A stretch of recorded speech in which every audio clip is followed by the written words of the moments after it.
మన ఇతిహాసాల్లో మనుషులు 300 సంవత్సరాలు 400 సంవత్సరాలు బతికారని చెప్పి మనం చదువుతూ ఉంటాం, వింటూ ఉంటాం. తిరిగి మళ్ళా మనిషి వందల సంవత్సరాల కొద్దీ బతకబోతున్నాడంటే నిజమనే చెప్పాలి. జాపనీస్ సైంటిస్టులు ఏజ్ రివర్స్ చేయటం అంటే మనుషులు ఎక్కువ కాలం బతికే విధంగా రీసెర్చ్ చేస్తున్నారు. ముఖ్యంగా 250 సంవత్సరాలు మనుషులు బతికే విధంగా ఆ రీసెర్చ్ వెళ్తుందంట.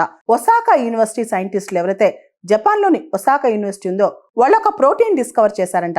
AP2A1 అన్నమాట. ఆ ప్రోటీన్ అనేది మన సెల్యులార్ ఏజింగ్ ని కంట్రోల్ చేస్తారన్నమాట.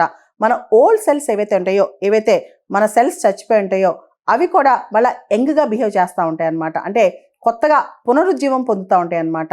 ముఖ్యంగా IU1 అనే డ్రగ్ తో కంబైన్ చేసి ఏదైతే డ్యామేజ్ సెల్స్, డ్యామేజ్డ్ ప్రోటీన్స్ ఉన్నాయో వాటిని క్లీన్ చేసి మనుషులకు మళ్ళా రివర్స్ ఏజింగ్ తెస్తారంట. అంటే మనుషులు భవిష్యత్తులో 250 సంవత్సరాలు బతికే ఆస్కారం కనిపిస్తుంది. ఇదే దిశగా ఇంతకుముందే రష్యన్ సైంటిస్టులు కూడా రీసెర్చ్ చేశారు. దీనికి సంబంధించి రష్యన్ సైంటిస్ట్ ఒక మాట చెప్పారు. ఇది ఫిక్షన్ కాదు, భవిష్యత్తులో ఇది నిజం కాబోతోంది. ఆల్రెడీ ఎవరైతే 150 ఏళ్ళు 200 ఏళ్ళు బతకబోతున్నారో వాళ్ళు ఆల్రెడీ పుట్టేశారు భూమి మీద.